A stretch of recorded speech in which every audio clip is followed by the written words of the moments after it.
Camera roll 3088, sound roll 341. Okay. Phil, can you describe to me the circumstances under which you began working for the FBI? How old you were, Phil? It was in probably 1967. I was with a guy one night, a friend of mine, and we were drinking beer, and we decided to go joyride. And we jumped in a car and stole it. And we were driving around the city of Chicago for 45 minutes and decided to leave the state to go visit a relative in another state. And we had an accident out of state. And prior to the accident, we had walked in a pool hall and was shooting pool. And at the door, you had to register your phone number and address. And we wrote down our names and phone numbers, then went in and shot a game of pool, and then came out and had an accident. We fled the accident on foot, messed around in the city a while, and then caught a bus back to Chicago. And about 3-4 months later, I got a call from this FBI agent by the name of Roy Mitchell. And he told me that he knew what I had done.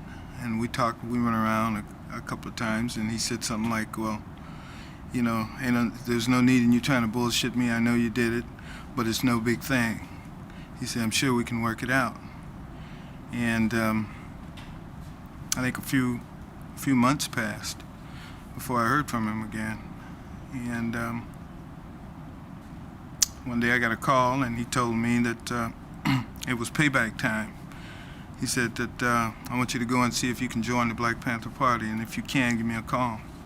Can I just interrupt and have Yeah. you start that part about joining the Panther Party? But tell me again how old you were and that it was not you, but that it was the FBI agent? I think I was about 18, 19 years old. And the FBI agent's name was Roy Mitchell. And he called me up on the phone and recanted the crime, pretty much. I tried to deny it, but he had the evidence, and he said basically it was no problem, that we could work it out, that I wasn't in any serious problems that he couldn't deal with. And a few months, 3 months maybe passed before he asked me to join the Black Panther Party. Now, what did Mitchell ask you to do? Well, he didn't give me any specific instructions at that point. He just said, Can you say instead of he? Roy said basically, just go and see if you can join the Black Panther Party. I understand they're recruiting Panther members. So why don't you go down to the office and see if you can join. If you get in, give me a call back.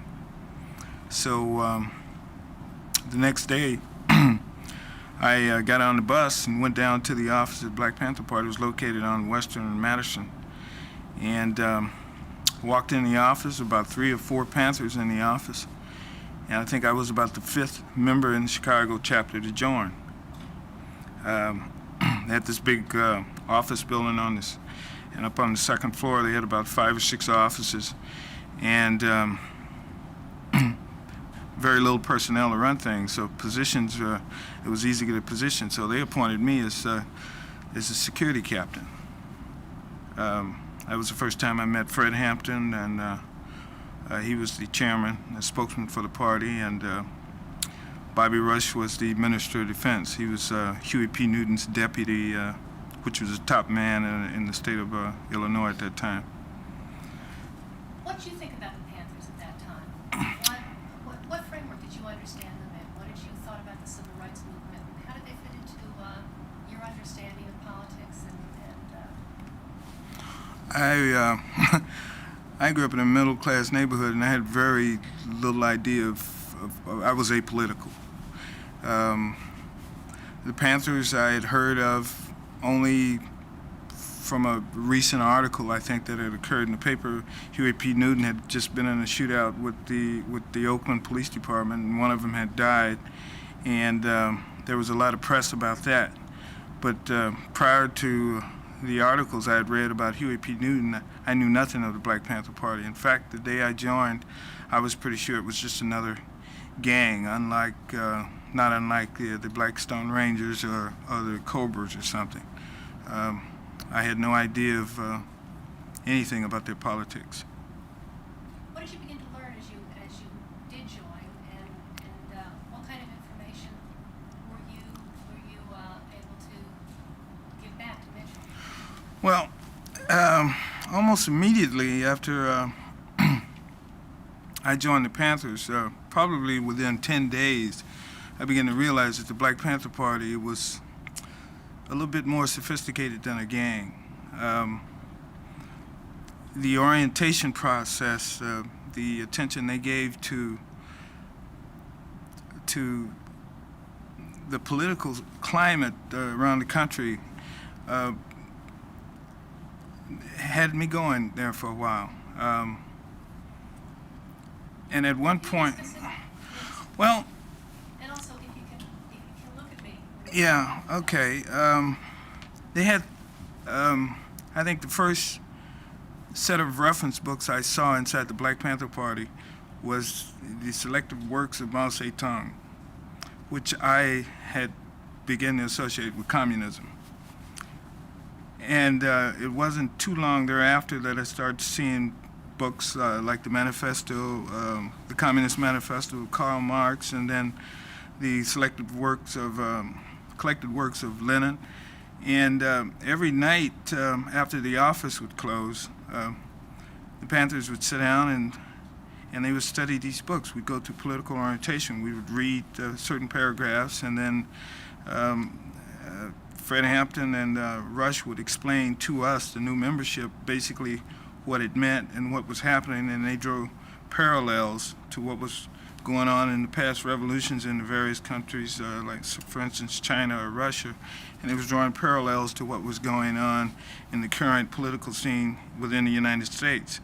So they were drawing associations between the revolutions in the communist countries, as I understood it, as to what was happening in the United States, and so I understood them to be a little bit more sophisticated than a gang.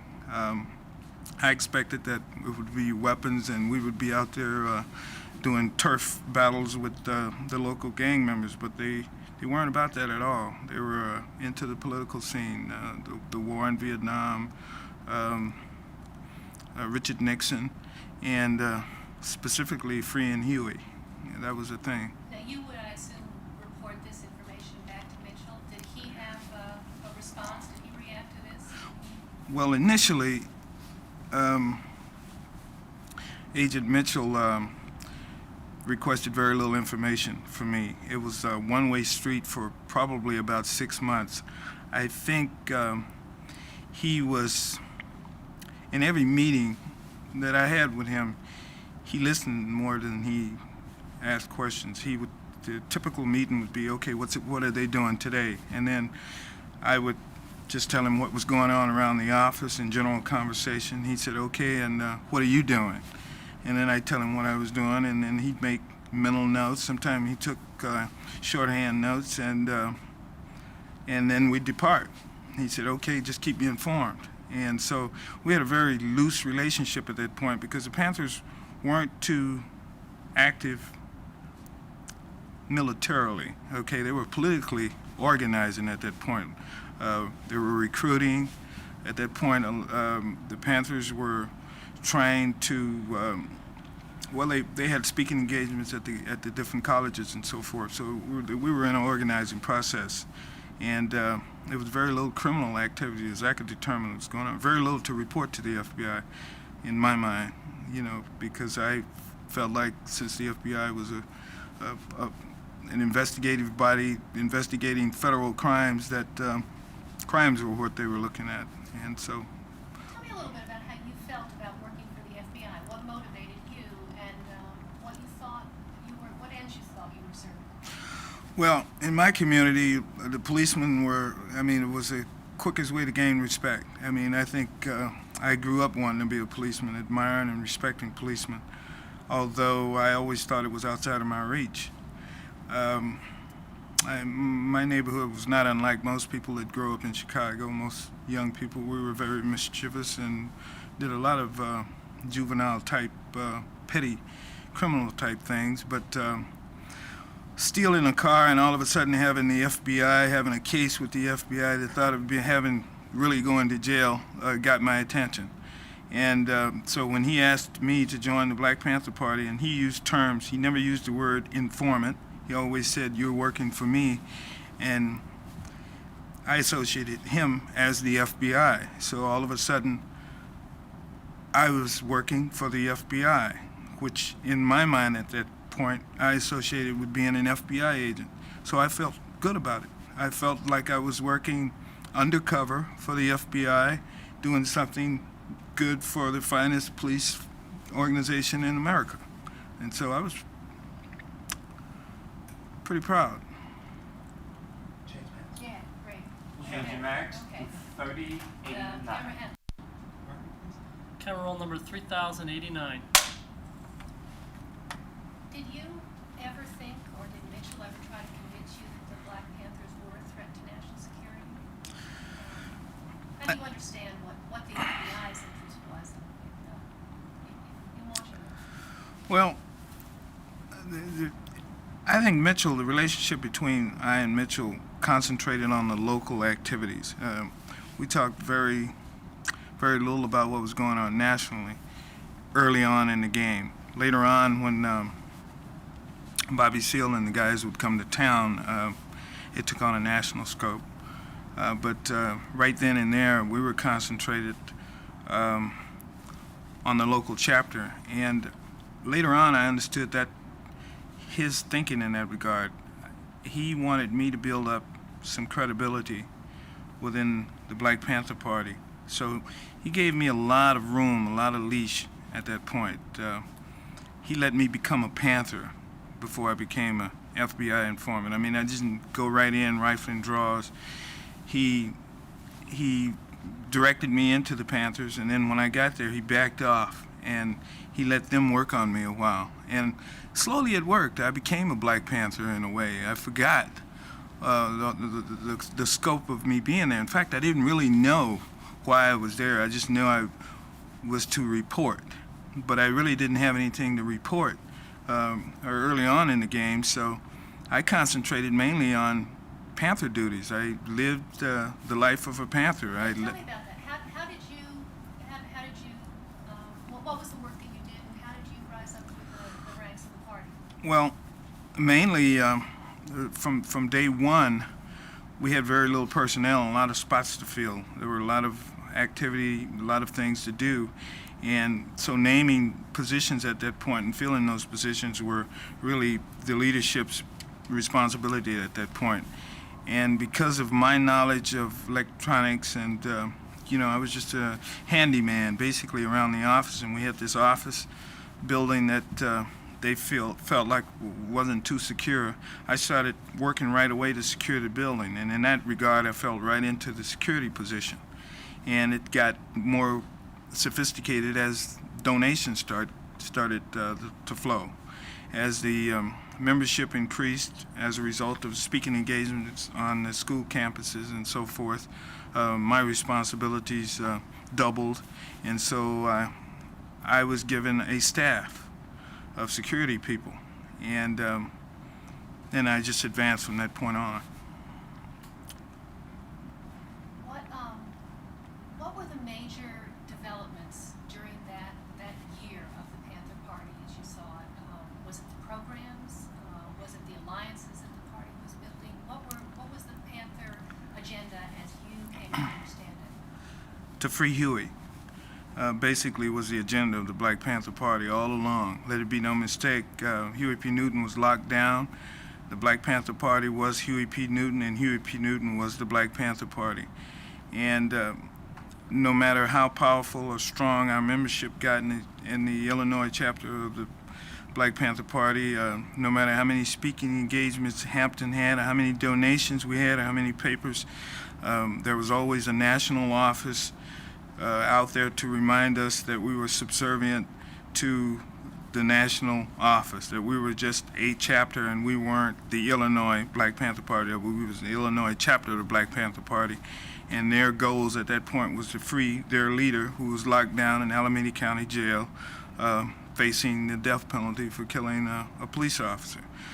The party recognized that at that point that they needed liaisons, they needed alliances with various groups in order to survive, basically in the climate in Chicago. So they embraced the various political issues that was of the day. They got involved in all types of causes, mainly to fortify their position and to free their leader, Huey P. Newton. And he was effectively running the Black Panther Party from inside of the jails. Most of our political direction was mandated, came out through his lawyers, and was passed on nationally through the chapters. It was Huey Speaks. I'll stop just a second. Stop him down. Mark it, please. Okay. You tell me about how things changed as the as Well, I said from February 1969, the activities within the party was high speed. We were in our bloom. We had about 500 members. We were selling probably about 25,000 newspapers in the city of Chicago every week, of the Panther newspaper, that is. We had various members of our party, of the Black Panther Party, going to the colleges all over the state, speaking engagements. Donations were coming in to the tune of about $1,500, $2,000 a day. But at the same time, the Chicago police had stepped up their activities also. A lot of the members were being arrested on petty charges. So the money we were bringing in on the one hand in donations, money that came through the mail anonymously, blank checks and money orders, was going right out in bail money. So it was intense. And in that regard, the Black Panther Party was everywhere and doing everything. We had 500 members and everybody was aggressive. And it was hard for me to report on all of the activities that were occurring. I could only concentrate on what my little group was doing. I was, as security captain, I was in what was called the defense cadre. It was technically under Bobby Rush's command because he was the deputy minister of defense, and then during that year we considered we were in a state of war. Our leader was locked down. The police was attacking offices all over the country. They was trying to break us financially through bail. And so the Minister of Defense takes over in a situation like that. Fred Hampton was in charge mainly with speaking engagements, public relations, reaching the people, recruiting, and things of that nature. He was the chief spokesman. He was the one that the cameras saw all the time. But Bobby Rush and our group was the operations. We were activities at that point. It was our job to defend the officers against the police, to get members out of jail, to discipline the members, to kind of, maintain the police control of the organization, to deal with informants and so forth. Now, as the party was growing, though, what was Mitchell starting to ask you about, or how was your relationship with Mitchell changing? Well, Mitchell was part of a squad, in my opinion, of about 5 or 10 agents, and each one of them had their little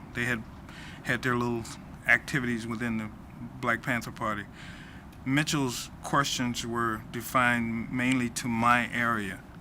He never asked me how many newspapers that someone else was selling, or who got the catalogs for the Breakfast with Children program, or who's going to open up the medical center. He wasn't concerned with that. He was concerned with my activities in the Panthers, which at that point was exclusively security issues.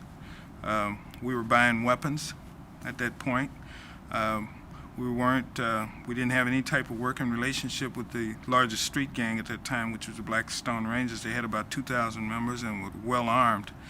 And at some point, a meeting was arranged. We met with Jeff Fort of the Black Stone Rangers, and at that meeting, we were in a Catholic church. I remember that night we were setting up, and Jeff Fort told Fred Hampton there is not going to be any Black Panthers in the city of Chicago. You guys either join the Black Stone Rangers or get out of the city. And Hampton came away from that meeting feeling like we were going to eventually have to do battle with these guys. There was no compromise. They couldn't associate, the Black Stone Rangers couldn't associate our purpose politically with the their gang turf thing. So we were going to have to deal with them. So the word went out to me to basically start buying weapons. We also knew that the state's attorney had declared war on us, and pretty soon we were going to face a raid at one of our offices. And the mentality at that time was that we know it's coming. Our job is to set an example for the people. We must be ready. And so we started fortifying the offices and buying guns and training our soldiers, the security people. I want to talk now about the events. 50 feet, 1 minute. Oh, all right. Let's just stop that. Stop? I mean, yes. Stop now? Yes. But if you could, instead of the whole story about. You want to know, right now you're focused on Just why I tell me went the to first deal. the deal. first connection. Okay. Yeah, you'd stolen the car, and he called you back and told you Okay. he could get you off the hook if. Okay. Mark it. Well, he didn't say that, but Tell me how you were gonna prove it. 1 minute. okay. Am I ready now? Yeah. Well, simply, I stole a car and took it across the state line. The FBI had a case on me. They could either prosecute me and put me in jail or decline to prosecute because I assisted them in one of their investigations. I think I understood that. So the day he called and asked me to join the Black Panther Party, I understood what my role was to be, and that's what I did. Is that good enough? Yeah, except you didn't say Mitchell. Can you try it one more time? Mitchell, okay. Brief like that. Okay, it's simple. I stole a car and went across the state line, which violated federal law. Mitchell, agent from the FBI, had a case on me. He had a choice of either prosecuting me and sending me to jail or declining to prosecute as a result of me aiding him in another case. And I decided to take the latter. When he asked me to join the Black Panther Party, I did so, and I understood what my role was to be. We didn't quite catch it, I think, but I mean, That's a we roll. can do it again. Well, we can do it again. Mark it. Tell me about a typical meeting, and tell me again if Mitchell's an FBI agent. 'Cause Well, a typical meeting between my FBI contact, Mitchell,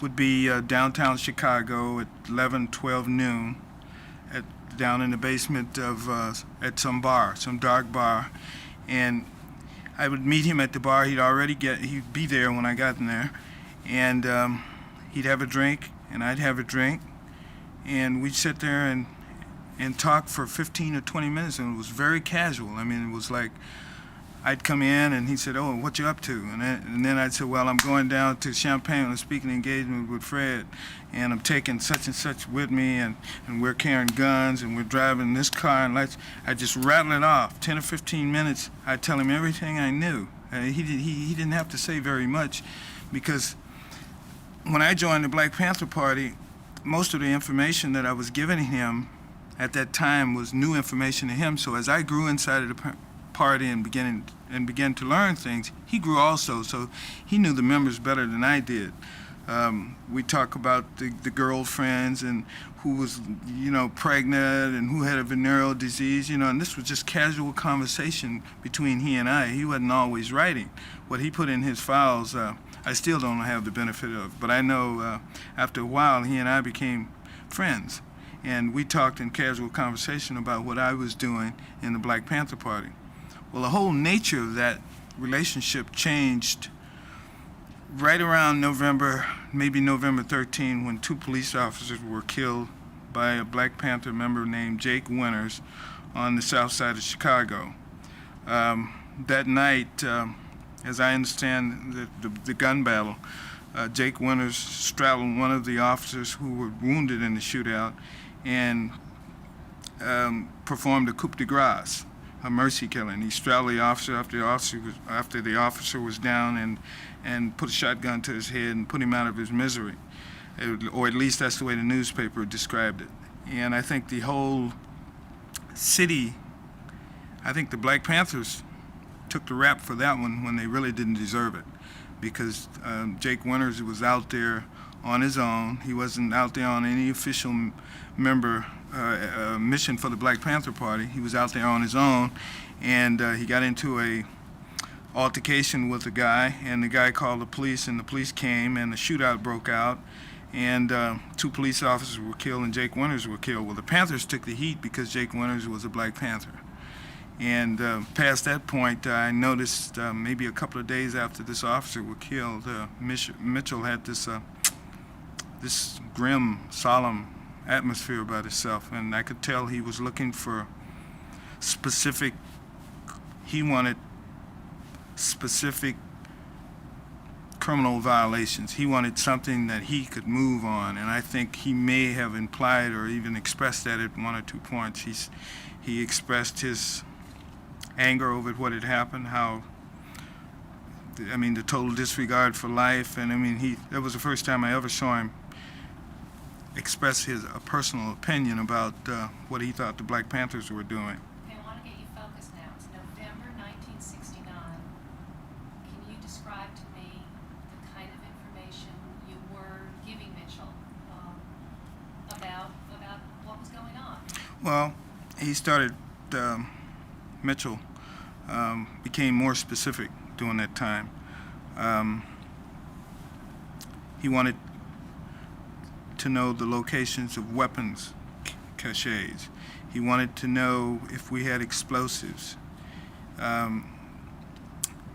He needed to know who was staying at what locations, who spent the night where. His information didn't change so much as he requested more detail, and I knew why. The shootout on the South Side had pretty much laid the foundation. Within the party, within the Black Panthers, we knew that the police would react some type of way.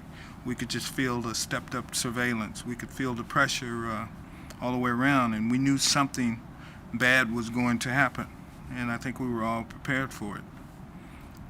During that time, Fred was conducting quite a few speaking engagements, but even his attitude had changed somewhat within the Black Panther Party. He was becoming more reluctant to speaking engagements, to making those outward appearances. He became more reserved, more protective of himself. He very seldom traveled anywhere by himself, and he began taking 5 and 6 bodyguards with him.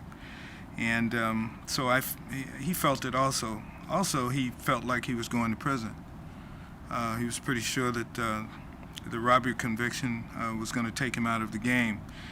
So he started preparing other members to take his role,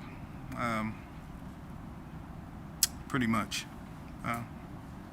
There's a floor plan of the apartment on Monroe Street, and there are FBI memos that I've seen that don't have your name on it, but the implication has always been that some of the information came from you on reports about weapons being at Monroe Street or not. Did you give that information to Mitchell, and if so, can you describe to me? Well, I routinely supplied whatever floor plans or diagrams I could to the FBI. That started in June 1969. They had a floor plan and keys to the Black Panther headquarters. The specific apartment on Monroe, I supplied that floor plan. Perhaps not the one you saw, but I do remember meeting with Mitchell at one point and drawing up a diagram of the apartment. The one I've seen in court, that was a little bit more fine-tuned than the one that I, drew. Describe to me the meeting where you remember giving information to Mitchell. Well, the meeting was not unlike the other meetings we'd had. It was always at the same location, was always during the daytime, and it was routine. Here again, in my mind, I knew that a raid was being planned. In my mind, I knew it. I knew also from the type of information that it would be probably a top raid, meaning the leader, from one of the leader's apartments.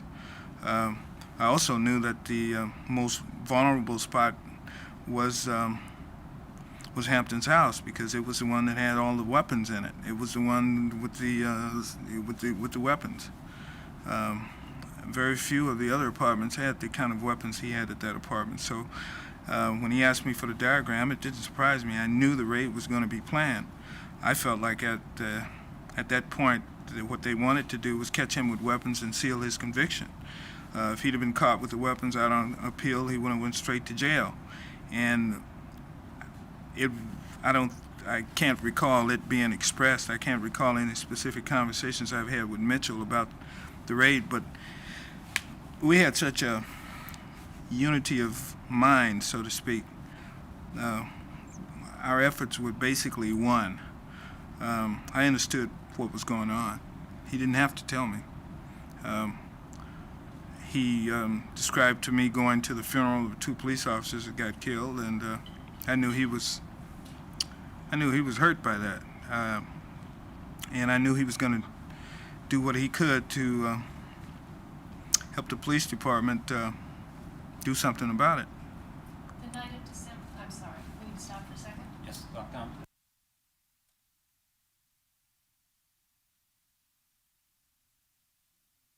How were you paid and how much were you paid? Generally, I was paid in cash, and normal amounts would have ranged from $300 to $500, depending on my needs. If I requested a specific amount, I knew that I could get it.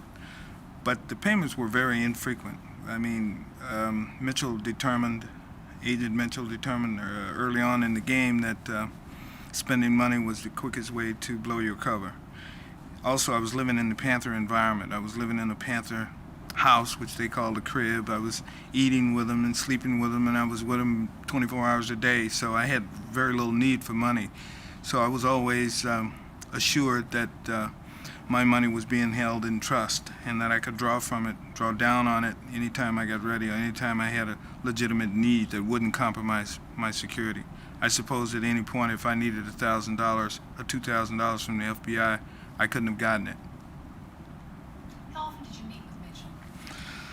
Depending on my travel schedule, and later on within the Black Panther Party, I was traveling around a lot as a bodyguard to Hampton and so forth, and everywhere he went, I went. So the meetings became infrequent as the activities picked up. Normally once a week. In the fall of 1969, it had gotten down to about once a week. And past that point, it was just telephonic contact. Yes. Yeah. That's rolled out? Yes. Arkin? Talk me through the events of the evening of December the 3rd, what you did, where you were. December 3rd. It was cold that day. It was really a slow day. We were at the office. Hampton was there, Rush was there, the general staff was there. It wasn't too much activity going on streetwise because the weather was so cold. It's a melancholy kind of day. It just came and went. Got down to the evening. We all decided to walk the block from the office to Hampton's house and eat dinner. The women were cooking dinner, a big dinner, I think we had chili and big pot of spaghetti, and most of us that had labored at the office were looking forward to just going over there and eating dinner and reading and just being together. It was just a slow day. It was the last day it was the last type of day that we'd think that anything was going to happen. It was just too quiet. Nothing was happening. Totally off guard. There are conflicting autopsy reports that Fred Hampton may or may not have been drugged.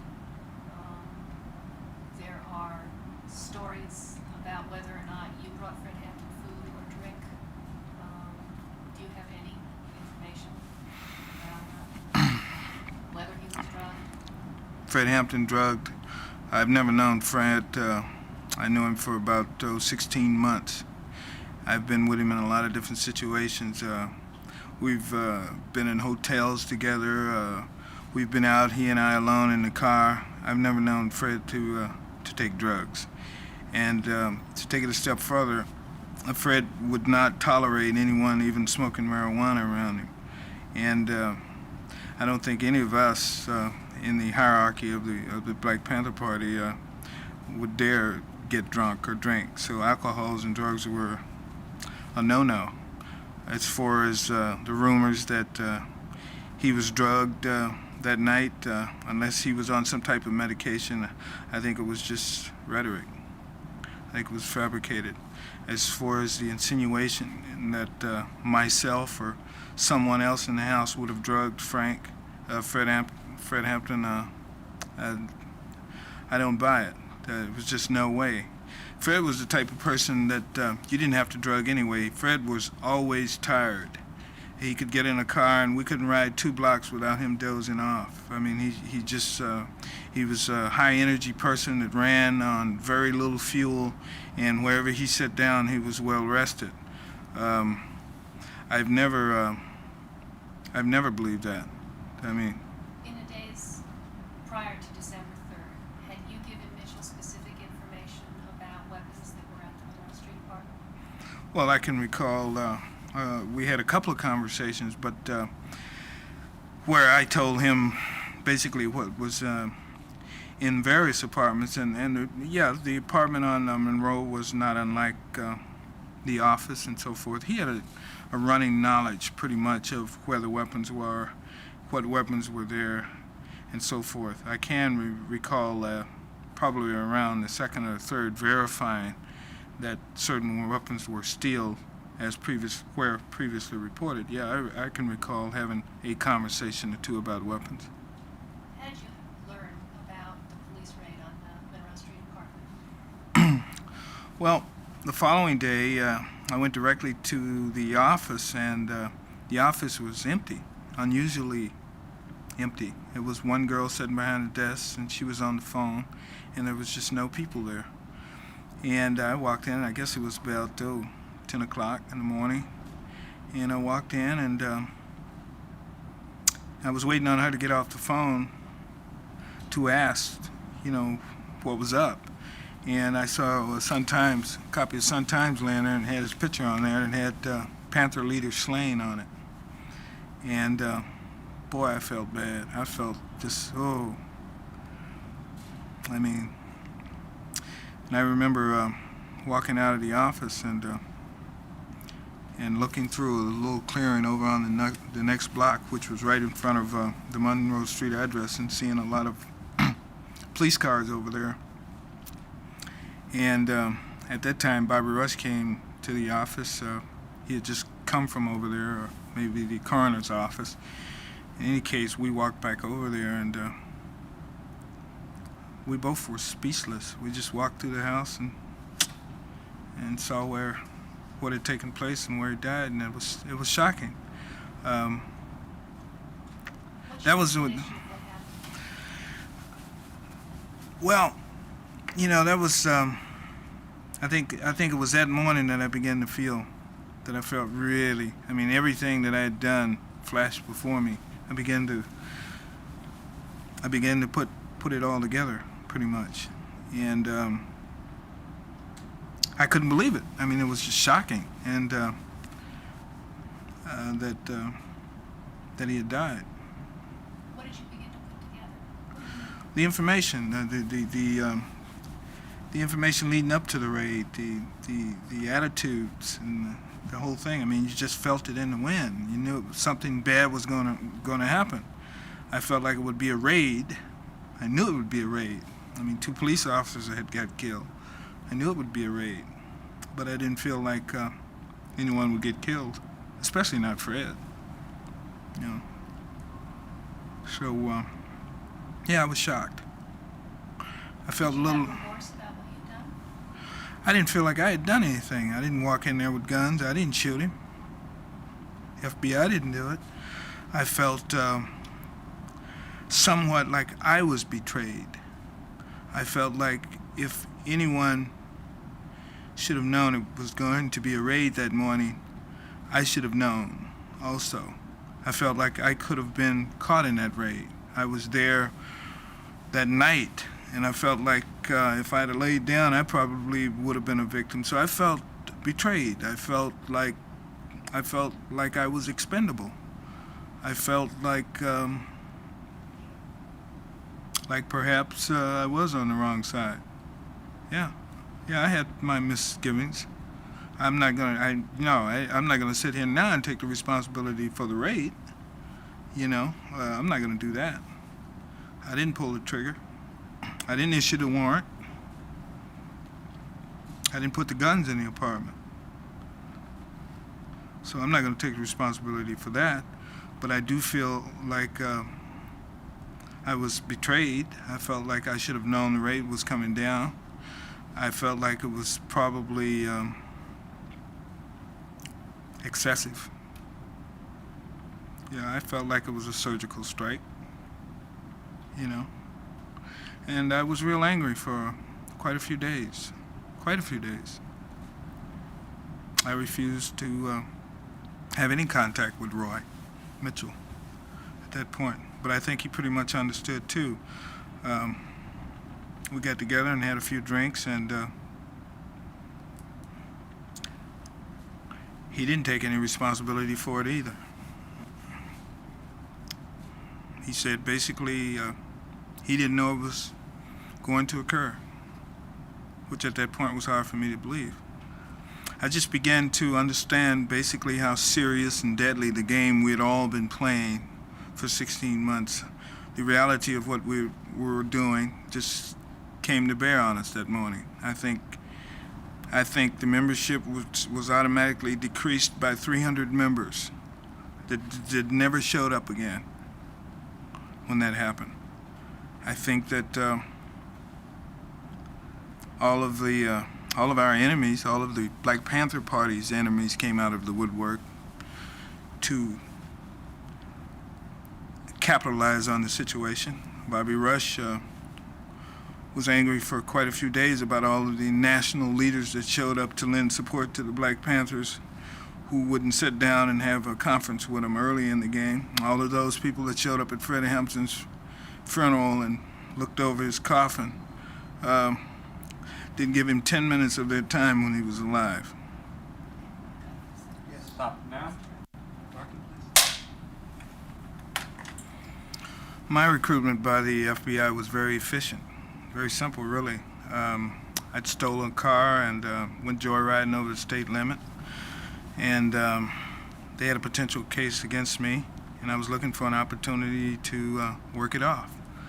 And a couple of months later, that opportunity came when FBI agent Roy Mitchell asked me to go down to the local office of the Black Panther Party and try to gain membership.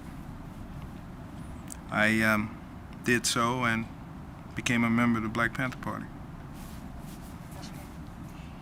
Were you aware specifically through Mitchell of a program called COINTELPRO, the counterintelligence program? At the time, no. I had no idea of any national program out to get the Panthers. I had no idea. In retrospect, I have determined from the type of information that I probably contributed greatly to it. You told the story before, and I'd just like to have you repeat it about Mitchell telling you that he had other agents give him information and how they made, you know how you were being checked out. Well, I think early on in the game, he let me know that the information, most of the information that I was supplying him was information he had already, or had been developed by his squad already. He kind of indicated that the information I was supplying was being cross-referenced with other informants. So I always felt like it was best to tell the truth in talking to him because he had his own methods. It was very little information that I gave him that he seemed surprised of. Okay? I just assume the FBI is not the FBI for nothing, Once again, I want to ask you about your feelings when you learned about the raid, Fred Hampton's death, or walking to the apartment with Bobby Rush. I can't do it again. I just can't. Okay. It won't jail. That's a cut. Parking. Okay, I listened before. You went to the office that morning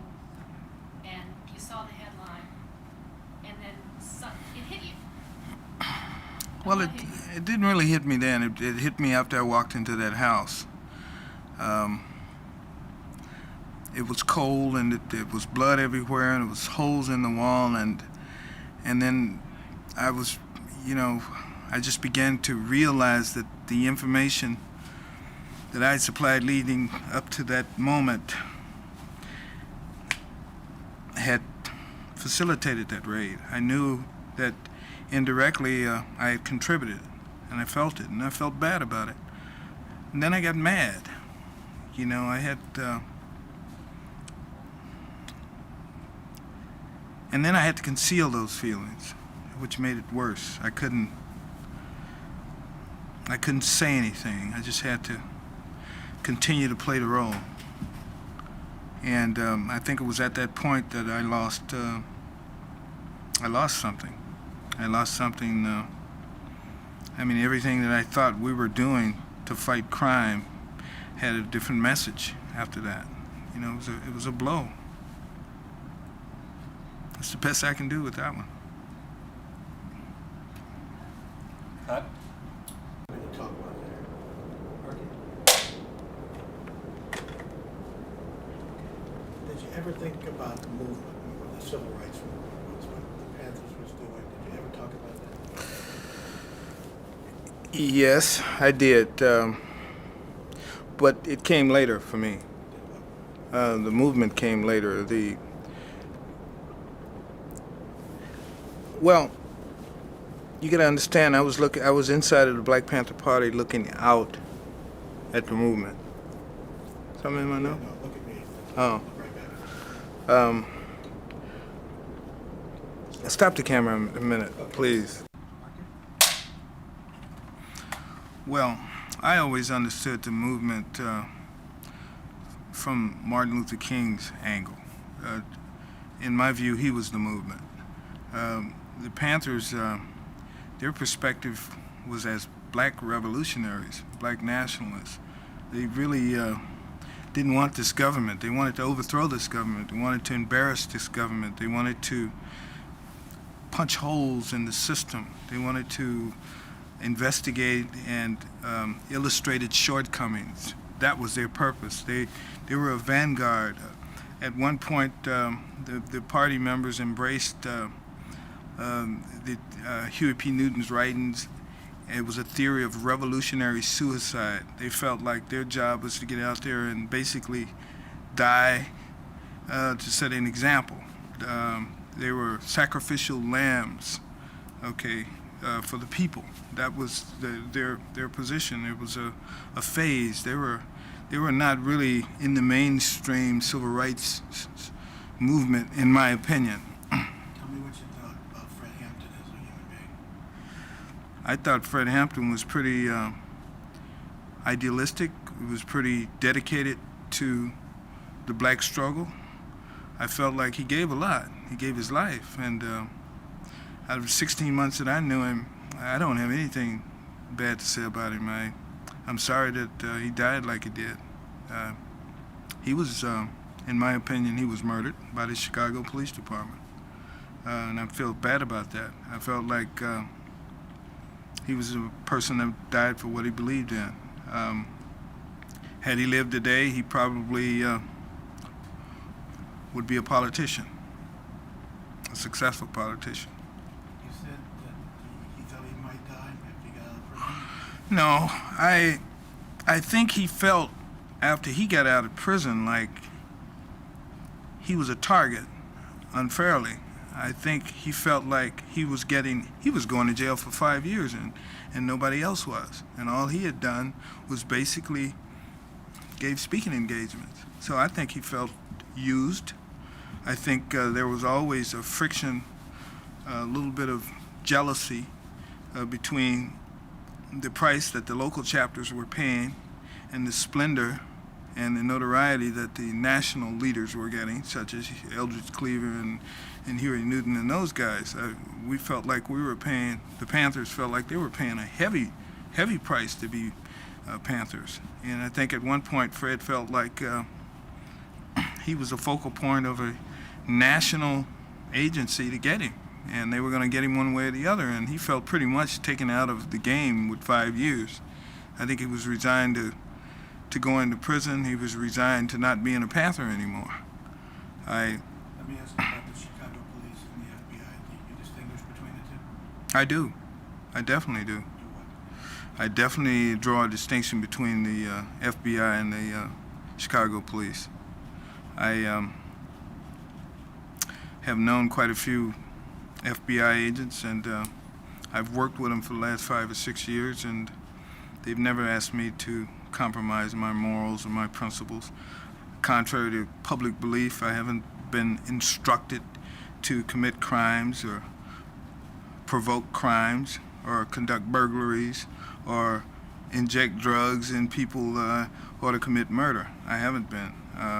If anything, my association with the FBI made me a better person.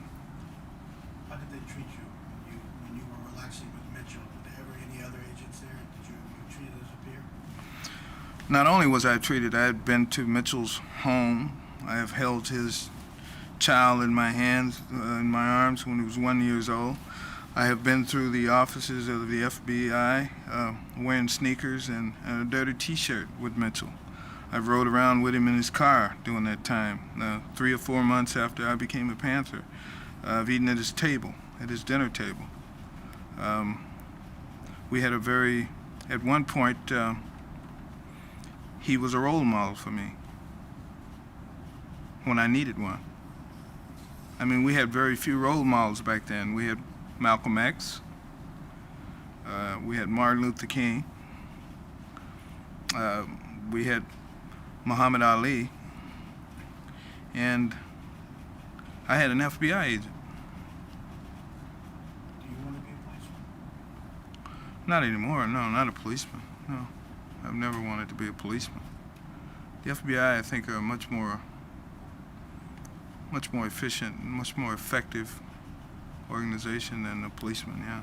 Chicago police are one thing. The FBI is another. Yeah, I see a distinction. Stop the typist out. Yeah. Loss. Do you think there was a loss? He was killed. Was there a loss?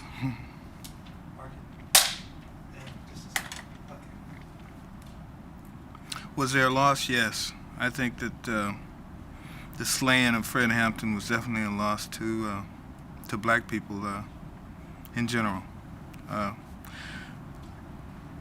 He would have made he was a fine leader then, and he would have made a better leader. He was only maturing then. I mean, he was 22 years old.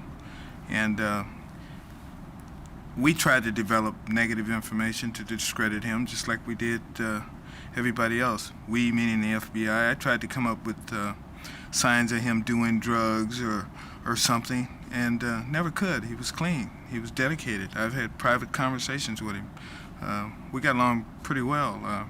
For about 7 months, I was his personal bodyguard. He wouldn't go anywhere without me. And I know Fred Hampton better than anybody, to tell you the truth.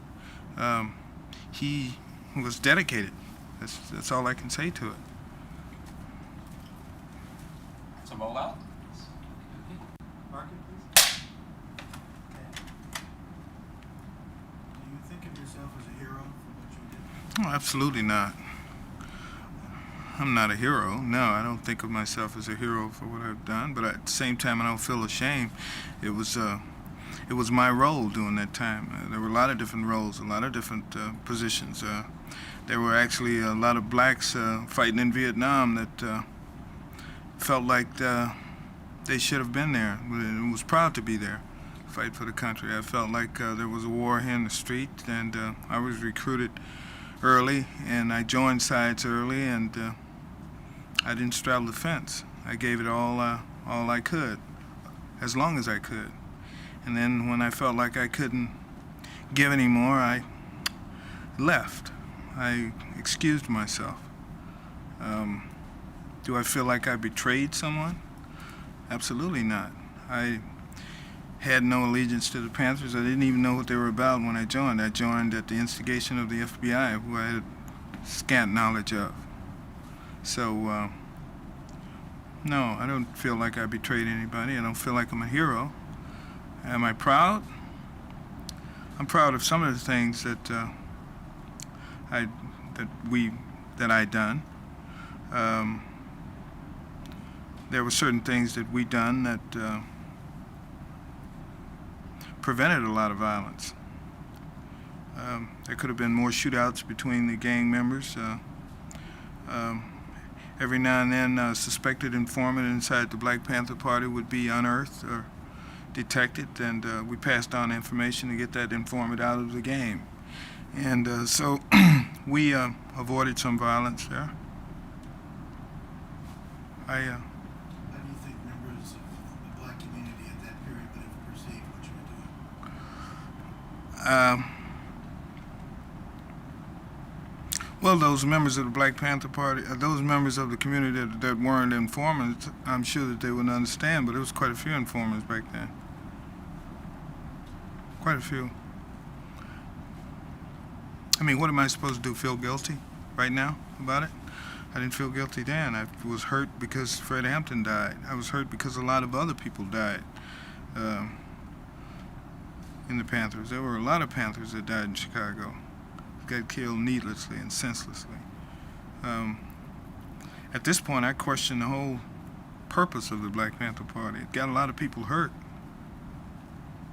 And they did very little else. I mean, if you associate the Black Panther Party with the civil rights movement, that's a mistake. In my thinking, they were necessary. It was a shock treatment for white America to see black men running around with guns, just like black men had saw white men running around with guns. Yeah, that was a shock treatment. It was good in that extent, but it got a lot of black people hurt. Regret the personal costs? Was there personal cost during that period in terms of relationships with women or with friends?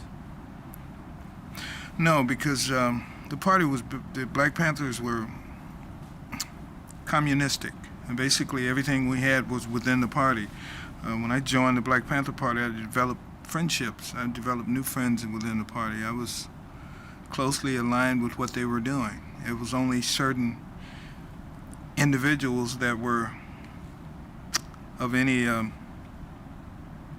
interest to the FBI. The FBI never asked me about the Breakfast for Children program. They never asked me about the free medical program. They never said anything other than ridicule the Black Panther newspaper. They never questioned their right to have firearms. They were only interested in Panthers that were doing other things. Panthers aligned to SDS and the Weathermen back then. Panthers that were smuggling guns into the city. Every now and then I'd pick up a locker full of composition C4, and the FBI was interested in tracking that type of weapon, to find out where it was destined to. They were only interested in basically the communications we had with other militant divisions, splinter groups outside of the city. They never asked me about free clothes for children and stuff like that. No. Did you ever develop any hard evidence the Panthers were involved in the coalition with SDS? Well, the Panthers had a public coalition with SDS, but the the Weather Underground was a different ball game. But then I knew Bernadine Dorn and those people before they became weathermen, when they was just SDSers. And I knew the relationships we had then, and the relationships were pretty tight. There was always, there was no hard proof, but who needed proof? I didn't need it. FBI didn't need it. What would you tell your son about what you did? I think I'll let your documentary put a cap on that story. I don't know. I don't know what I'd tell him other than I was part of the struggle. That's the bottom line. I wasn't one of those armchair revolutionaries, one of those people that want to sit back now and judge the actions or inactions of people when they sit back on the sideline and did nothing. At least I had a point of view. I was dedicated, and then I had the courage to get out there and put it on the line, and I did. I think I'll let history speak for me.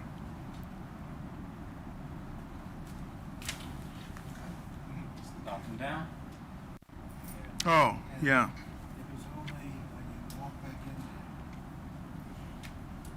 there. Yeah. Were the Chicago police gonna raid you? No.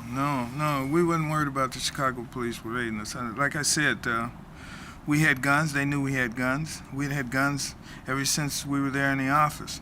And nobody expected Chicago police just to blatantly come up in there. And sure, if we were to shoot out the window or something, or somebody run up in there and they're in hot pursuit, yeah. But we didn't expect the police department to come at 4 o'clock in the morning and raid the apartment. I mean, they knew guns were there. Hampton was out on appeal, and I think they were suspecting that he would probably try to flee the state or something. So they had cars on him constantly. I mean, he was tailed constantly. But like I said, it was a game. It was a game we were playing. The leather jackets, the beret, the military format, the guns, it was all to impress the people, really. We never intended to take on the police department to overthrow the government. The Black Panthers wasn't all about that. It was rhetoric. It was, like I said, it was shock treatment for white America. Well, I knew that it was kind of serious. The game turned into reality when I saw Fred Hampton's body. Yeah. When I walked through that house and saw those bullet holes and that blood laying on his mattress, yeah, it hit home then. I knew we were in the real world, and that there were people out there that was going to kill us. That was the bottom line. It was real. But before that time, it was, we used to walk around packed. I mean, I carried 2 guns every day for 7, 8 months. We used to walk in the University of Illinois Circle campus, man, on a speaking engagement at 2 o'clock.